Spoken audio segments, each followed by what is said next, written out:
friends. Today I'm here to chat about planning and food preserving for the year and how to calculate that. You're going to look at everything in the scenario of how many times a week does our family eat that, and how much would it take? Is it going to be 1 jar, 2 jars? Is it a quart? Is it a pint? What does it take to feed the family a meal? So say you eat spaghetti, and it's going to take, if you're maybe a family of 6, maybe 4. So is it going to take a quart jar of tomato sauce, or is it going to take 2 quart jars of tomato sauce to make your spaghetti sauce? So are you going to eat that once a week? Are you going to eat it every other week? What are you going to do? So you need to figure that out and then calculate how many times a month, how many times a year then would you need that meal?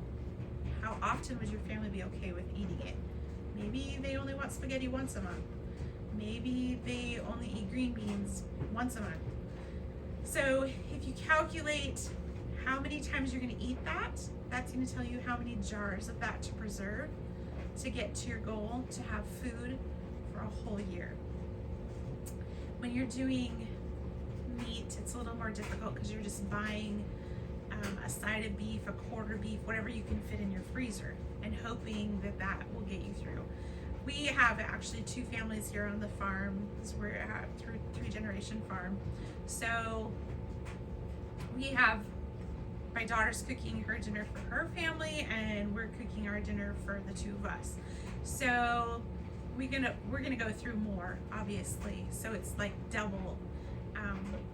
So when I do say I wanted to have 50 cans of green beans this year, and so I'm gonna plant my garden accordingly. So I'm hoping I can get to that 50 cans of green beans. I wasn't close. I didn't get enough green beans done, but that's just the general idea of how to go about doing that. When you're talking about, your chickens, growing your own chickens, you're gonna say, okay, we're gonna eat chicken once a week. I mean, that's pretty easily. And that could happen very, very easily.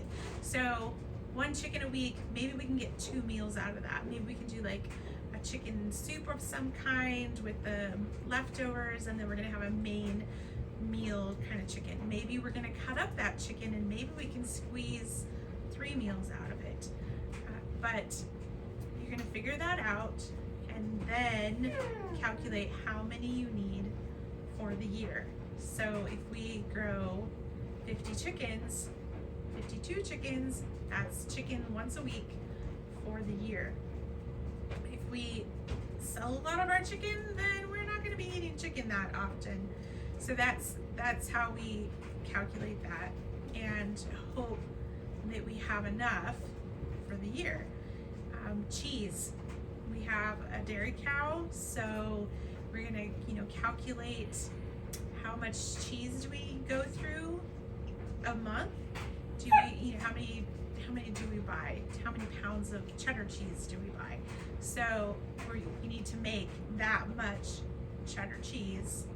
And cheese has to age, so that's a little different. You have to think about that. But there's a whole lot of prepping and planning that goes into preparing for a whole year's worth of food.